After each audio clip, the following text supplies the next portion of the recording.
Si vous n'étiez pas en live pour le tournage de cette vidéo, vous avez déjà très certainement vu ma petite vidéo qui vous explique comment reprendre un petit peu les bases de ce qui se passe avant une partie. Et on va continuer dans cette optique-là puisqu'on va aujourd'hui parler du list building.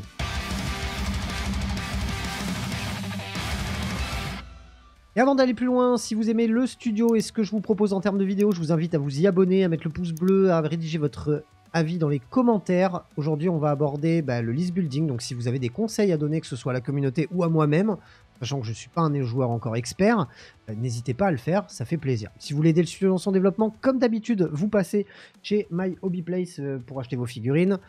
La gamme Games Workshop a environ moins 20% en moyenne. Et en plus de ça, si vous sélectionnez la Wargame Room à la fin de votre panier, c'est ce qui permet au studio de continuer. Merci d'avance pour ça, vous êtes de plus en plus nombreux à commander et ça fait bien plaisir.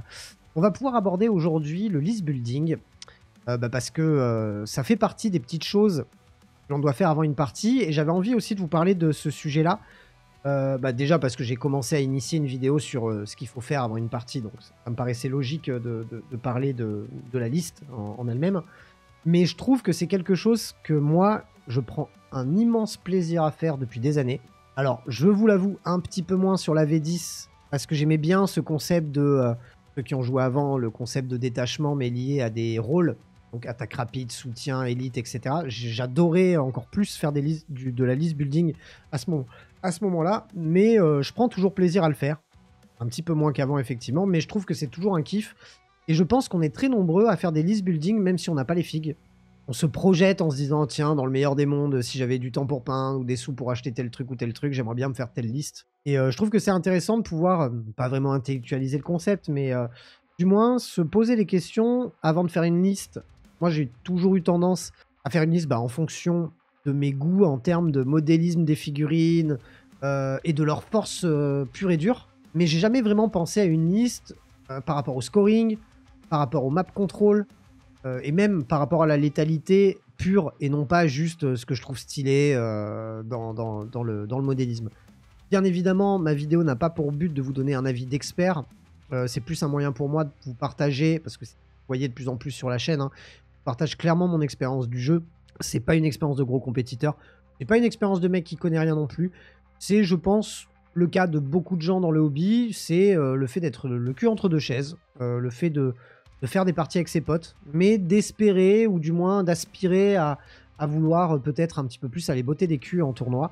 Et donc je pense que pour ça, il faut suivre quelques petites logiques pour pouvoir avoir en tout cas les meilleures armes. Et honnêtement, tout ce qui va se passer en partie part du principe que de toute façon, vos jets de dés, vous ne pourrez jamais rien y faire. Donc vous pouvez vociférer pendant une partie parce que vous faites des jets de dés de merde, vous ne pourrez pas le contrôler. Au même titre que si vous faites des jets de dés de ouf, pareil, vous n'avez aucun contrôle là-dessus. Donc je pars du principe que ça, vous ne pouvez rien y faire, quoi qu'il arrive. Vous pouvez vous en prendre à votre stratégie pendant la partie, mais ça, pareil, c'est encore quelque chose que je mettrai au second plan, parce que pour un compétiteur, ça sera au premier plan, mais je le mets au second plan parce que quand on n'a pas encore une expérience de ouf des tournois, de faire 3 parties par jour, etc., c'est quelque chose qu'on peut vite négliger parce qu'on est fatigué, parce qu'on n'a pas vu telle ou telle chose dans la liste adverse, etc. Par contre, ce qu'on peut faire gérer à l'avance en le travaillant, parce que on va avoir le temps de le faire, c'est la dernière vidéo que vous avez vue sur YouTube, sur la chaîne principale, et aussi le list building. Et le list building, c'est quelque chose que vous pouvez en plus parler avec vos potes, échanger dessus, vous pouvez regarder ce qui se fait ailleurs. C'est quelque chose que vous pouvez beaucoup plus copier, ou du moins être inspiré, etc. C'est quelque chose que vous pouvez beaucoup plus préparer que votre partie en elle-même. Moi, j'ai tendance à beaucoup apprendre pendant mes parties, mais j'ai besoin de faire des erreurs pour apprendre. Or, le list building, si on connaît les bases, si on sait comment faire, on peut déjà limiter un maximum les erreurs. Donc, pour commencer sur ce list building, je vais parler d'abord des personnages. Construire une liste d'armée, avant tout, même de parler des personnages, construire une liste d'armée, qu'est-ce que c'est? C'est songer à plusieurs choses. C'est songer à votre létalité pure, c'est-à-dire votre capacité à pouvoir tuer des unités adverses, que ce soit de la troupe, de la masse, de l'élite, des véhicules. Vous allez avoir ensuite le map control, donc votre capacité à pouvoir prendre la carte, à interdire votre adversaire d'aller dans certaines zones, à vous projeter dans certaines zones, à garder les objectifs ou à venir contester les objectifs. Et ensuite le scoring pur qui va souvent être lié aux objectifs secondaires. aller dans certaines zones, aller sur certains objectifs, faire certaines actions qui vont vous rapporter des points. Et tout ça, il faut le prendre en compte. Et lorsqu'on décortique un petit peu tout ce que l'on peut faire dans une liste d'armées, on va d'ailleurs directement commencer par le premier point, qui sont les personnages. Donc les personnages, à Warhammer 40 000 en V10, ce sont des figurines que l'on peut attacher à nos unités. Certaines, elles ne sont pas toutes dans ce cas-là. Elles vont avoir plusieurs capacités tactiques. Certaines vont être utilisées en but d'agression, parce que c'est des personnages tout seuls qui peuvent se projeter facilement sur l'ennemi et aller lui taper sur la gueule. Dans le même cas, l'unité tout seul, c'est des unités qui vont avoir des aptitudes comme le fait de ne pas être ciblé à une certaine distance ou d'avoir un -1 pour être touché. Ces mecs-là, on va pouvoir les mettre à des endroits de la map pour contester des objets ou du moins interdire des zones. D'autres qui vont vous donner la capacité de rebouger une fois qu'on est rentré dans leurs aires d'effet. Donc du coup, c'est des figurines qui vont être très mobiles, mais qui vont pouvoir aller être un petit poil à gratter dans l'armée adverse. Mais c'est des unités, dans beaucoup de cas, où il ne va pas falloir en abuser. Je m'explique. Aujourd'hui, à Warhammer 40 000 en V10, vous avez la possibilité de prendre des objectifs fixes ou des objectifs aléatoires. Et souvent, les gens jouent en objectif aléatoire. Par contre, si vous proposez une liste à votre adversaire où vous avez 7-8 persos dedans, il aura très certainement envie de jouer en objectif fixe et de prendre l'objectif tuer des personnages, l'objectif assassinat. Parce que ça peut lui rapporter 20 points au total. Et si vous avez plein de persos et qu'en plus de ça, vous jouez une liste d'armées agressive dans le sens où vous savez que vous envoyez vos personnages au casse-pipe, ça peut très vite vous retomber sur la gueule. Donc il faut faire très très attention à la manière dont vous allez employer des personnages dans votre armée. Moi, généralement, j'ai tendance à essayer de trouver un bon juste milieu entre des personnages qui buffent des unités à l'intérieur des unités. Ça peut être plusieurs personnages. En général, un personnage en agression pure et encore un personnage en map control. Idéalement, pour donner un exemple, on joue Blood Angel Space Marines. On va jouer éventuellement Méphiston ou le Sanguinor. Je vais avoir du mal à jouer les deux ensemble parce que c'est deux figurines indépendantes. Soit Méphiston, soit le Sanguinor pour la poutre. Et éventuellement un lieutenant avec armure combinée, armes combinées, le lieutenant Phobos à armes combinées, qui a la possibilité de se déployer en infiltration, de bouger en mouvement réactif, etc. Il va être un personnage de scoring ou de map control. Et après, les autres personnages que je vais mettre, ça va être des personnages qui vont booster les unités. Un Lemartes dans une escouade de Death Company, un Chaplain dans une escouade de réacteurs dorsaux, un capitaine dans une escouade d'intercesseurs. Vous avez plein de choix. Moi, je vous parle de Space Marines parce que c'est la meilleure expérience que j'ai en termes de jeu. Mais voilà, vous avez un petit peu un topo sur le fait de mettre des personnages dans vos unités, dans votre armée. Vous allez voir des listes d'armées. J'ai vu une liste Tyrannide il n'y a pas longtemps, où dedans il y avait un personnage, un vieux borgne. Et j'ai vu d'autres listes, d'autres armées dans lesquelles il y avait 7-8 personnages. Il n'y a pas de science exacte, bien évidemment. Par contre, voilà, si vous devriez, selon moi, observer un certain schéma pour les personnages, ça va aussi dépendre du nombre de points. Moi, en Blood Angel, je suis très tiraillé parce qu'en fait, les personnages coûtent quand même assez cher. Et c'est très difficile de sortir beaucoup de personnages sans que ça vous coûte direct 7 ou 800 points. Maintenant, quand vous jouez peut-être de l'Admech, du Cult Genestealer, peut-être certaines figurines Eldar, et encore, elles commencent à coûter un petit peu cher. Bref, quand vous jouez des armées qui coûtent très peu cher en points, vous serez peut-être un petit peu plus ouvert au fait de jouer plus de personnages. Maintenant, encore une fois, il faudra le faire avec. On va faire attention parce que votre adversaire pourrait très bien prendre l'objectif secondaire des personnages et marquer beaucoup trop de points. Ça va vraiment dépendre de quel rôle vous donnez à vos personnages. C'est pour ça que ce que j'aurai à vous donner comme conseil, en tout cas en termes d'utilisation des personnages dans votre liste d'armée, ça va être d'en sélectionner un pour la létalité, un pour le scoring, et quelques autres, 2-3, à inclure dans vos unités lorsque ces figurines-là boostent vraiment bien vos unités. Au-delà de 5 personnages, on va vraiment taper dans les armées où les personnages sont tellement ouf qu'il faut les mettre, et sinon on va essayer de limiter. Et dans certaines armées, même, on en jouera peut-être qu'un seul. Ça va être plus rare. La deuxième chose à prendre en compte lorsque vous faites une liste d'armées, ça va être vos unités de scoring et vos unités de map control. Je les mets un petit peu... de map control, de contrôle d'objectif. Je les mets un petit peu dans le même camp, parce qu'en fait, vous allez pouvoir faire plusieurs choses avec des unités qui seront peut-être des unités orientées pour faire du scoring et du moins garder les objectifs, mais qui peuvent aussi faire des actions parce que c'est des unités qui ont un bon objectif contrôle, parce que c'est des unités avec des forces effectifs, etc., etc. Ce qui est important à prendre en compte dans des unités que vous voulez voir scorer, c'est bien évidemment la capacité d'objectif contrôle. Dans le meilleur des cas, vous prenez des unités de ligne, parce que généralement les unités de ligne ont un objectif contrôle de 2, donc ça veut dire que dès que vous jouez 10 figurines, vous avez un objectif contrôle de 20 sur un objectif. Et en plus de ça, dans certains modes de jeu de Nexus Paria, on a certaines règles spéciales des missions qui donnent accès à des règles spéciales pour les lignes. Généralement, l'armée Kuldjene Stealer va aimer jouer dans cette version du jeu et dans le dernier Chapter Approved, parce qu'elle joue beaucoup de lignes par rapport aux acolytes hybrides avec des lance-flammes ou aux acolytes néophytes par 20 avec les armes lourdes. Ces unités-là sont très cool parce qu'elles ont un bon objectif contrôle et en plus de ça, elles ont une forte projection, donc elles vont à la fois vous permettre de poser leur cul sur les objectifs pour les tenir et en plus de ça, éventuellement faire des actions. Et grâce à certaines règles de Nexus Paria, des règles spéciales de ligne qui permettent par exemple de faire des actions même si on a tiré, ou encore de faire des actions alors qu'on est loqué au corps à corps.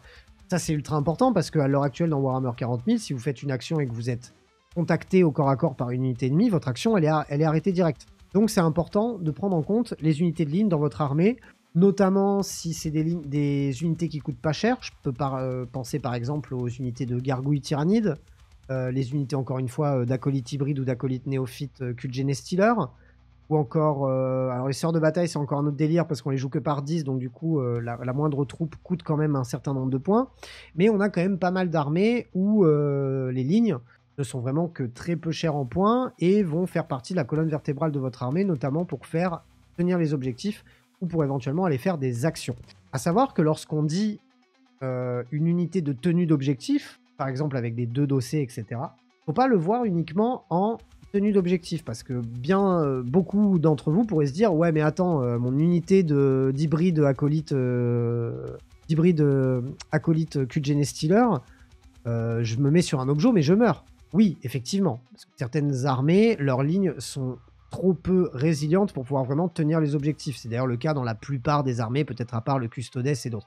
Mais le but d'une unité lorsqu'elle va sur un objectif, c'est pas nécessairement de s'y mettre à son tour pour essayer de le contrôler pendant tout un tour. Ça va peut-être être plus le fait d'y aller sur un objectif où votre adversaire est déjà présent et où vous allez soit juste vous poser sur l'objectif pour le nuller, c'est-à-dire avoir plus d'objectifs contrôle sur l'objectif que votre adversaire, ou pour agresser votre adversaire sur un objectif parce qu'il y a pas mal d'unités dans les codex qui ont une relance des touches de 1 native et une relance des touches lorsqu'elle cible une unité à portée d'objectif ennemi. Je pense par exemple aux acolytes hybrides avec les lance-flammes ou encore les intercesseurs d'assaut Space Marines qui ont la capacité donc de relancer leurs blessures lorsqu'elles s'attaquent à des unités à portée d'objectif. C'est double bonne utilité parce que c'est des unités qui sont lignes et qui ont objectif contrôle 2. Donc le fait d'avoir du map control, de l'objectif contrôle, ça ne veut pas dire systématiquement que votre unité doit être capable de tenir 2 tours sur l'objectif. 2 tours de joueur, je parle. Non, ça veut dire que pendant votre tour à vous, vous allez sur un objectif tenu par votre adversaire. Vous, soit vous lui pétez la gueule, soit vous gardez l'objet parce que vous avez plus d'OC que lui. Dans le meilleur des cas, vous faites les deux, mais ça vous permet qu'au tour prochain de votre adversaire, il ne score aucun point de primaire. Quand vous lui nulez ses objectifs. Ça va très certainement faire la même chose pour vous, mais dans certains match-up, la game va se jouer sur les objectifs secondaires. Parce que vous allez passer la partie comme ça à vous interdire mutuellement vos objectifs primaires. Donc c'est super important de prendre ça en compte. Le fait d'avoir un bon objectif contrôle, le fait d'avoir des unités pour contrôler les objectifs, ça ne veut pas dire qu'elles doivent tenir 2 tours de joueurs. Ça veut aussi pouvoir dire que l'unité est capable de déloger une unité qui est sur l'objectif. Et il y a beaucoup d'armées qui jouent comme ça. Ils ont très peu de capacité à garder les objectifs, mais qui ont de très bonnes capacités à les reprendre à l'adversaire. Donc c'est important de prendre ça en compte.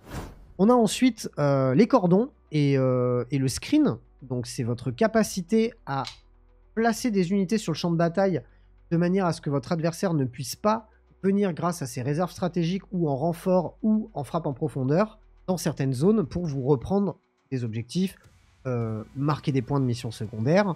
Et ça, je m'en suis rendu compte pendant une de mes dernières parties de Space Marines contre de l'Eldar. J'avais vraiment géré, même si la partie s'est pas méga bien passée, surtout sur la fin, j'avais vraiment géré pour que, quoi qu'il arrive, l'adversaire puisse pas venir chez moi et que l'adversaire puisse pas venir par mes flancs pour m'impacter des grosses unités. Notamment, c'était un joueur Eldari qui avait beaucoup de dragons de feu. Je voulais pas que ces dragons de feu puissent venir par des bords du champ de bataille et me tuer mes chars. Et donc ça, pour faire du cordon et du screen, c'est là où ça va être vraiment, selon moi, vos unités qui doivent être le moins coûteuses et le plus fonctionnelles.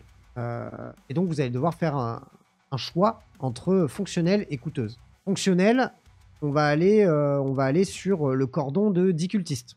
Ça coûte 50 points, vous les mettez chez vous, c'est interdit à 9, vous en mettez un deuxième cordon pas trop loin et ça réinterdit à 9, donc 9 et 9, 18 et plus 9, bref, vous interdisez votre zone. Dans le cas d'un Space Marines, on va plus être sur des dépenses un peu plus chères, hein, mais par contre, ça va être 5 infiltrateurs qui vont permettre d'interdire les FEP à 12, et qui derrière vont avoir une capacité de tanking un peu meilleure que des cultistes. Il va falloir vraiment jauger, arriver à évaluer ce que vous sentez de pouvoir mettre dans votre armée en termes de coûts en points pour pouvoir faire des cordons et du screen. Moi, à mon échelle, au-delà de 200 points d'armée pour gérer les cordons et le screen, difficilement jouable. Ou alors, il faut vraiment avoir de la masse de cordons à mettre devant vos unités pour vous prémunir d'une charge et ce genre de choses. Parce que les cordons, ça ne sert pas qu'à interdire des zones ou à faire du map control, ça sert aussi à repousser des unités ennemies qui aimeraient se projeter au corps à corps contre vos bonnes unités. Bah, si vous lui mettez des cordons devant la tronche, il va être obligé de les gérer en premier, sauf s'il peut passer par-dessus. Donc vos unités de cordons et de screen, ça va être les unités de votre armée qui doivent vous coûter le moins cher possible avec le plus de figurines. Selon moi, l'objectif premier de ce qui est des cordons et des screens.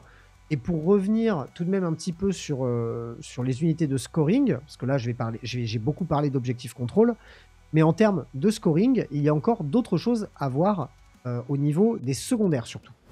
Donc pour gérer vos objectifs secondaires, vous allez avoir besoin d'unités soit mobiles, soit modulables dans le sens où elles ont des capacités de projection dès le début de la partie, ou même avant la partie, ou même pendant la partie, donc de la frappe en profondeur, du redéploiement, de l'infiltration, du mouvement de scout, ou des unités qui sont basiquement des unités rapides comme du réacteur dorsal, des motos, des figurines qui vont se projeter assez facilement sur la map.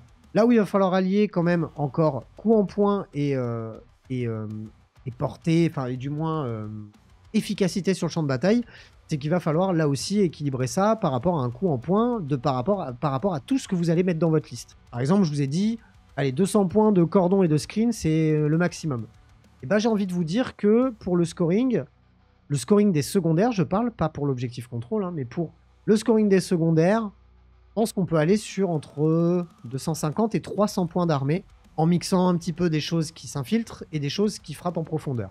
Dans l'idéal, des unités qui ont la capacité de frapper en profondeur à 6 pas. Je parle des Inceptors, je parle des Sions. Toutes ces unités de frappe en profondeur qui ont la capacité de venir à 6 pas de l'adversaire. Ça peut vous permettre de récupérer un quart de table, ça peut vous permettre de vous caler dans un trou de souris que votre adversaire n'aura pas nécessairement réussi à gérer. Ça, c'est super important. Les mouvements d'infiltration, eux, vont vous permettre de vous placer de manière à faire éventuellement, pourquoi pas, les objectifs que vous devez faire à 9 pas d'un bord de table, ou encore d'être directement sur un objectif du No Man's Land, un objectif chez vous. Donc voilà, pour moi, les unités de cordon et de screen, ça doit, de scoring de secondaire, ça doit prendre entre 2 et 300 points d'armée. Donc quand on les combine à vos unités de screen et de cordon, on est sur 500 points d'armée. Le reste de vos 1500 points d'armée vont servir aux personnages, aux figurines qui vont contrôler les objectifs. Donc je parle des figurines qui ont beaucoup d'objectifs contrôle et qui sont, dans le meilleur des cas, OC2 et ligne. Si vous avez de très bons véhicules, voire des chaussons qui ont un OC pas trop dégueulasse. Donc ça peut être utilisé dans ce cas-là. Et bien évidemment, le dernier point est le plus important, oui et non. Parce qu'on pourra se rendre compte qu'à 40k, on n'est pas nécessairement obligé de péter la gueule de notre adversaire pour gagner une partie. Mais c'est quand même, selon moi, et la chose la plus importante, bah, c'est les unités de létalité pure. Les unités qui sont létales, elles se divisent aussi en plusieurs parties. On a les unités qui vous permettent de déblayer. Quand je dis déblayer, on parle de dégager des cordons de 10, 20 figurines faciles à tuer. Mais il faut un nombre d'attaques ou un nombre de tirs suffisant pour pouvoir les enlever. On a ensuite les unités de létalité qui vont être basées sur, on va dire, c'est-à-dire le fait de pouvoir sortir plusieurs figurines avec plusieurs points de vie, des bonnes endurances et généralement des invulnérables, et aussi la létalité par rapport aux antichars, c'est-à-dire aux véhicules, votre capacité à dégager des véhicules. Dans Warhammer 40 000, en V10, on voit beaucoup plus de véhicules qu'en V9. On a des gros match-up avec beaucoup de véhicules, donc il va falloir que vous ayez une bonne capacité à dégager tous ces types d'unités. Dans l'idéal, il faudrait avoir, lorsqu'on fait du tournoi, en tout cas en solo, mais qu'on n'est pas en équipe et qu'on peut être sacrifié, et qu'on peut avoir une sorte de stratégie par rapport à votre adversaire, là vous ne savez pas sur qui vous allez tomber, donc il faut que vous puissiez répondre à toutes les menaces. Donc dans l'idéal, il faudrait que vous puissiez déblayer des cordons, il faudrait que vous puissiez tuer une unité d'élite et il faudrait que vous puissiez détruire des véhicules. Et pour ce faire, c'est là que ça va être le plus difficile, je pense, parce qu'on va avoir tendance à vouloir mettre énormément d'unités fortes, parce que généralement elles coûtent cher. C'est ce qui est mon cas, c'est mon cas en tout cas lorsque je fais une liste d'armées. Et maintenant, j'ai tendance à vouloir équilibrer. Alors, au-delà des points, c'est comme ça que je commence à équilibrer mes listes. J'ai tendance à me dire, j'ai une moitié d'unités de l'armée qui me sert à autre chose qu'à tuer quelque chose. En gros, quand j'ai 10 unités dans mon armée, j'ai 5 menaces. Si j'ai 12 unités dans mon armée, j'essaie d'avoir 6 menaces. Bref, j'essaie d'avoir la moitié de mon armée en termes de nombre d'unités qui ont de l'impact en termes de létalité, et le reste, l'autre moitié, va être là pour scorer les secondaires, screener et tenir les objectifs. Je me trompe peut-être dans ma manière de faire, mais en tout cas, c'est les parties dans lesquelles je me suis le plus démerdé. C'est vraiment les parties dans lesquelles je me suis dit « Ah, j'ai trop envie de mettre ça en plus qui tape. Ouais, mais pense au scoring, pense au secondaire. » Et en fait, ça m'a permis de faire des parties beaucoup plus longues et de tenir tour 4, tour 5. Et en fait, toutes les parties que je perds en ce moment, je les perds en fin de partie parce que je suis pas joueur 2 ou parce que je les perds pas au tour 2 parce que c'est trop, enfin, j'ai pas assez scoré ou c'est mort. Non, j'ai tendance à scorer pendant la partie et à un peu galérer en fin de game parce qu'il me manque le supplément d'âme, le supplément de stratégie, je ne sais pas.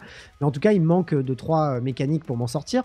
Mais en tout cas, je me rends compte que depuis que je fais mes listes comme ça, eh ben j'y arrive quand même beaucoup mieux. Donc j'espère en tout cas que ces conseils pourront vous être utiles. Encore une fois, n'hésitez pas, si vous en avez, à me les donner dans les commentaires. J'hésiterai pas à épingler les commentaires les plus pertinents, pour que ça aide un petit peu tout le monde. Ça m'aidera aussi moi à faire des prochaines listes. En tout cas, j'espère que la vidéo vous a plu. Si c'est le cas, vous mettez le petit pouce bleu. On se retrouve très bientôt pour plein d'autres vidéos. D'ici là, prenez soin de vous. Salut les roommates.